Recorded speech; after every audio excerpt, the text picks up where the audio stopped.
My father married a gold digger. My step-siblings stole my inheritance. My fiancée slept with my stepbrother. Here's what I did. Let me tell you about the family that tried to destroy me. My father, Richard, built a logistics company from nothing.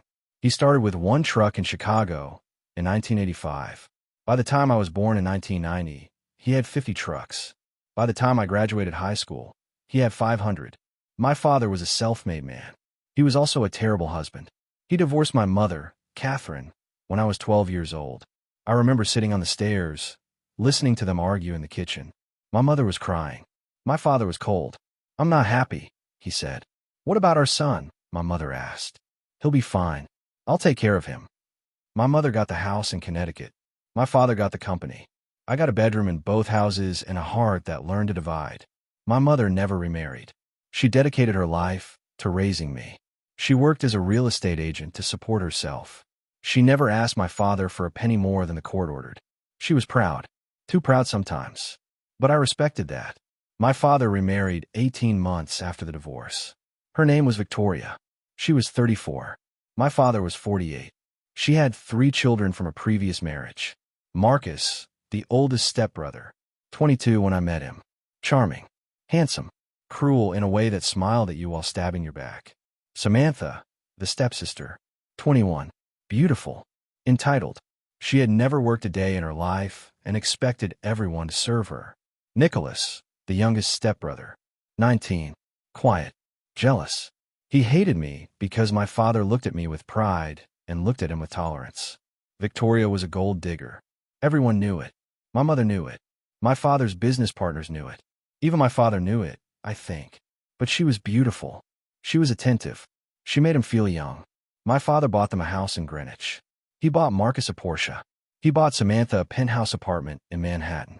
He paid for Nicholas to go to a private university he never graduated from. I watched all of this.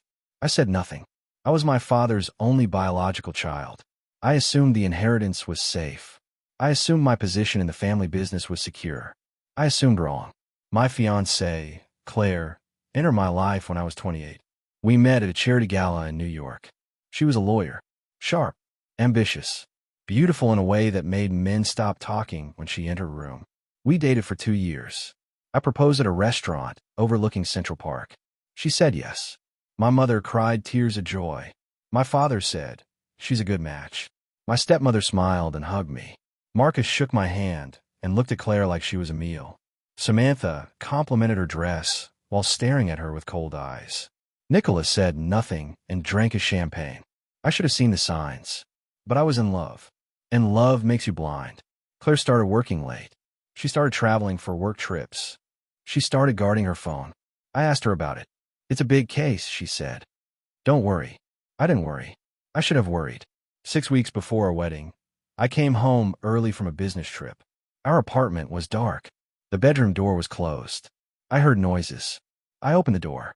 Claire was in bed with Marcus. My stepbrother. My fiancé. My betrayal. They didn't see me at first. I stood there for 10 seconds. 20. 30. I watched them. I felt something inside me break. Not into anger. Into ice. I closed the door quietly.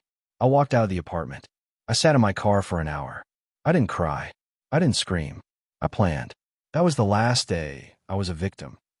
The next morning, I didn't confront Claire. I didn't confront Marcus. I called my lawyer. "How much can you prove?" he asked. "Nothing yet," I said. "But I will." I spent the next 2 months pretending. I smiled at Claire. I hugged Marcus at family dinners. I sat next to my stepmother and listened to her talk about redecorating the Greenwich house. I pretended everything was fine. While I pretended, I investigated. I hired a private investigator, a former FBI agent named Frank. He was expensive, $5,000 a day. He was worth every penny. Frank found everything. Photos of Claire and Marcus at hotels, credit card receipts, text messages, emails, recordings of phone calls. They had been together for over a year. A year. While Claire was planning our wedding. While Marcus was calling me brother. But that wasn't all. Frank discovered that Marcus had been stealing from my father's company. Small amounts at first, then larger. He had set up fake vendors and redirected payments. He had stolen over $2 million. Samantha was involved too. She was running a credit card fraud scheme using my father's corporate cards. She had charged over $500,000 for marketing expenses that never existed. Nicholas, the quiet one, was the worst.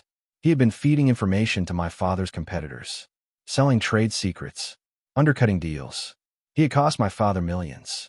And my stepmother Victoria knew about all of it. She encouraged it. She helped them hide the money. She was planning to leave my father after draining his accounts. Claire wasn't just sleeping with Marcus. She was helping him launder money, using her legal expertise to create shell companies, to hide the theft, to protect them. My father didn't know. He was 72 years old. He was tired. He trusted Victoria. He loved her in a way that made him stupid. I had a choice. I could tell my father everything. Watch his heart break. Watch his empire crumble. Watch him realize that the woman he loved had been stealing from him for years. Or I could handle it myself. I chose myself. I went to my father. Not with accusations. With evidence. Dad, I said. Sit down. He sat. I showed him the files. The photos. The recordings. The bank statements. The proof. He didn't speak for 10 minutes. He just stared at the papers. How long have you known? He asked. 2 months. I wanted to be sure. Why didn't you tell me sooner? Because I wanted to give you time to process. And because I wanted to be the one to fix this. He looked at me. His eyes were wet. What do you want to do? I want to destroy them, I said. Legally. Financially. Completely. He nodded. Do it. I had my father's permission. I had his resources. I had Frank, the investigator. I had a team of lawyers. The game had changed. I confronted Claire first. Not in anger. In ice. I sat her down in our apartment. I placed a folder on the table. It contained everything. The photos. The texts. The recordings. She opened it. Her face went pale. Then red. Then pale again. How did you get this? She whispered. I'm the son of a billionaire, I said. Did you think I was stupid? Marcus told me. Marcus told you what? That I was weak. That I wouldn't fight back. She didn't answer. The wedding is canceled, I said. You're going to return the ring. You're going to sign a document admitting everything. And you're going to disappear from my life. What if I don't? I smiled. Then I release everything to the Bar Association. You lose your law license. You go to prison for money laundering. You never work again. She signed. I never saw her again. Marcus was next. I didn't confront Marcus directly. That would have been too easy. Too quick. I wanted him to suffer. I wanted him to watch his world collapse. I wanted him to know it was me. The first phase was financial. My father fired Marcus from the company. Not for stealing. For restructuring. He gave Marcus a severance package. $300,000. Marcus thought he had one. He hadn't. Frank had documented every dollar Marcus had stolen. Every fake vendor. Every laundered payment. We turned the evidence over to the FBI. Marcus was arrested at his girlfriend's apartment. He was charged with wire fraud, bank fraud, and money laundering. He faced 20 years in prison. He called me from jail. You did this. I protected my family, I said. We're family. No, I said. You're a parasite. I'm just the immune system. He was convicted. He served 4 years. He was released in 2024. He lives in a small apartment in Newark. He works at a car wash. He is nobody. Samantha was next. She had been living in her Manhattan penthouse, spending my father's money, posting photos on Instagram of her designer bags and luxury vacations. I sent the evidence of her credit card fraud to the district attorney. She was charged with grand larceny. Her penthouse was seized. Her bank accounts were frozen. Her Instagram followers abandoned her when they learned she was a thief. She called my father crying. Daddy, please. Help me. You're not my daughter, he said. You never were. Samantha pleaded guilty to avoid prison. She had to repay $500,000. She had no money. She sold her designer bags, her jewelry, her clothes. She moved into a studio apartment in Queens. She works as a receptionist at a dental office. She is nobody. Nicholas was the easiest. He had been selling trade secrets to a competitor. That was corporate espionage. That was a federal crime. I called the competitor. I told them Nicholas had been recording his calls with them, that he had been working with the FBI, that he was a liability. They fired him. They sued him. They destroyed his reputation in the industry. Nicholas couldn't get another job. He couldn't pay his rent. He moved back in with his mother, Victoria. My stepmother was the mastermind. She had orchestrated everything. The theft, the fraud, the espionage. She had been planning to leave my father for years. I turned over everything to the IRS. She had been hiding income, avoiding taxes, lying on financial disclosures. The IRS audited her. Then they investigated her. Then they indicted her. She was convicted of tax evasion. She served 18 months in federal prison. She was released in 2025. She lives in a small house in Florida. She has no money, no friends, no future. My father divorced her while she was in prison. He gave her nothing. She had signed a prenuptial agreement years ago. She thought she could fight it. She couldn't. She is nobody. And Claire? Claire lost her law license. The Bar Association suspended her for 5 years. She couldn't practice law. She couldn't get a job. She moved back in with her parents in Ohio. She called me once. 2 years after everything. I'm sorry, she said. I know, I said. Do you ever think about me? No, I said. I think about the woman who will love me honestly. That's not you. She hung up. I never heard from her again. Everyone who betrayed me was destroyed. Not by violence. By justice. I had won. But winning felt empty. For the first year after the revenge, I thought I would feel satisfied. I didn't.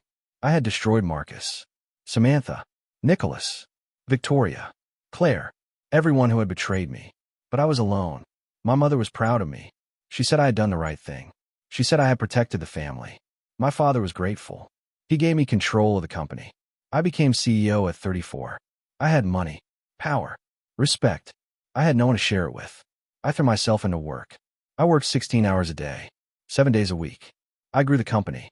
I expanded into new markets. I doubled the revenue. But at night, I sat in my penthouse apartment in Manhattan.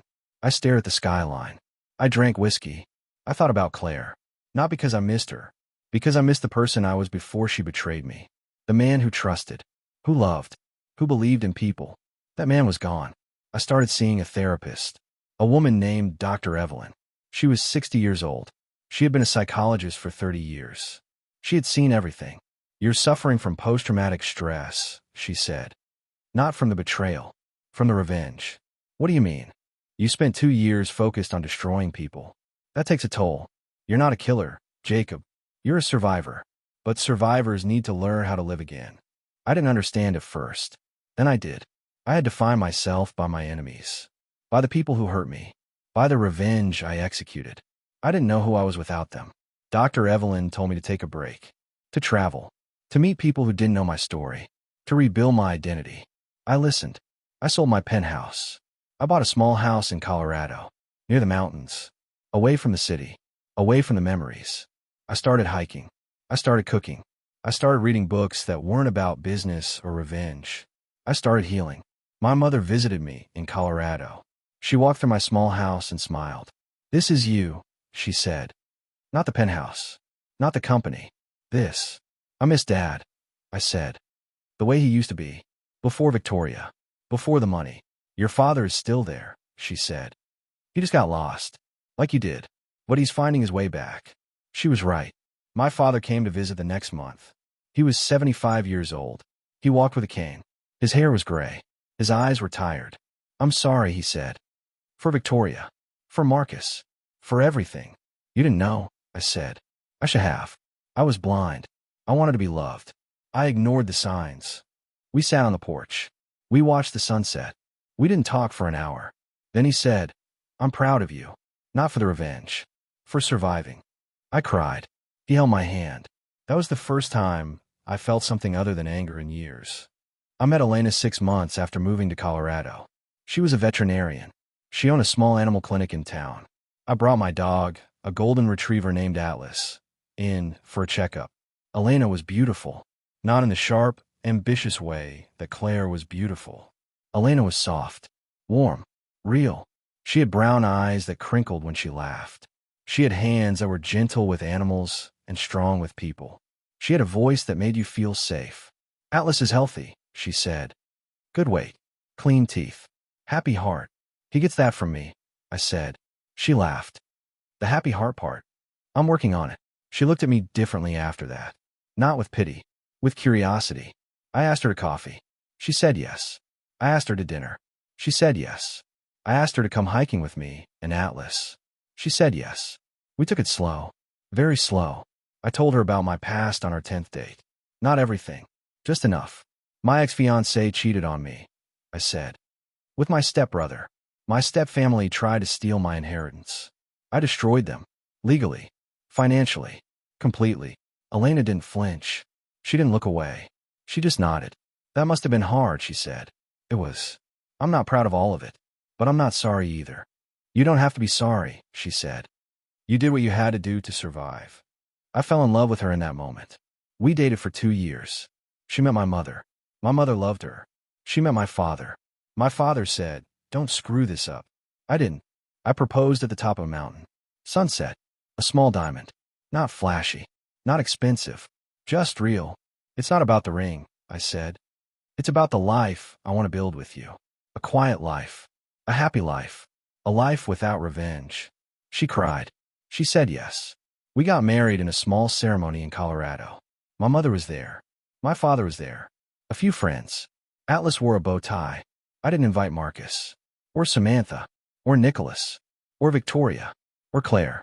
This was my new life. They weren't in it. Elena knows everything about my past. She knows about the FBI. The lawsuits. The destroyed careers. She knows I am capable of cruelty. Does that scare you? I asked her once. No, she said. It means you know how to protect the people you love. And I know you love me. She was right. I do love her. More than I ever loved Claire. More than I ever loved revenge. Love is not about winning. It's about choosing someone every day.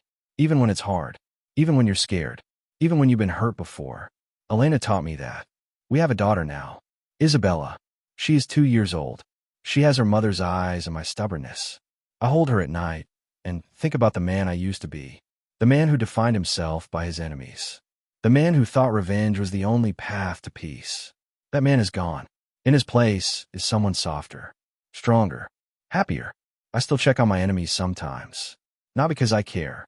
Because I want to remember why I left. Marcus works at a car wash. He is nobody. Samantha is a receptionist. She is nobody. Nicholas lives with his mother. He is nobody. Victoria lives in Florida.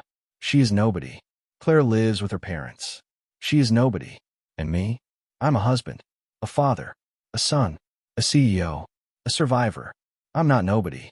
I am someone who was broken and rebuilt himself.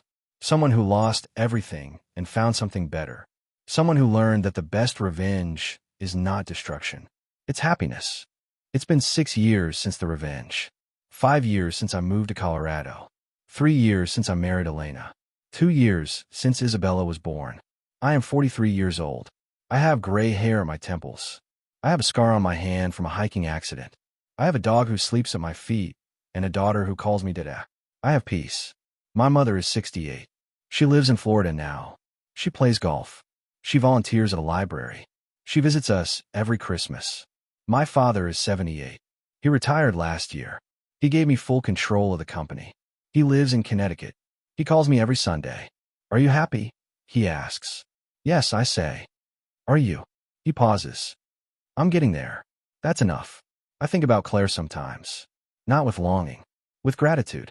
If she hadn't betrayed me, I would have married her. I would have been miserable. I would have never met Elena. Betrayal was a gift. It took me a long time to see that. I think about Marcus too. Not with anger. With pity. He had everything. A wealthy stepfather. A promising future. He threw it away for greed and jealousy. He is nobody. I am someone. That's not revenge. That's just consequences. I still run the company. But I do it from Colorado now. I have a team in Chicago. I trust them. I learned that not everyone is a traitor. Elena runs her veterinary clinic. She saves animals every day. She comes home covered in dog hair and smelling like antiseptic. I kiss her anyway.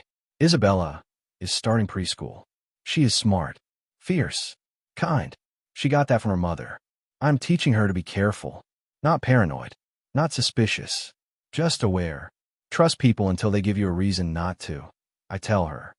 But when they show you who they are, believe them. She doesn't understand yet. She will.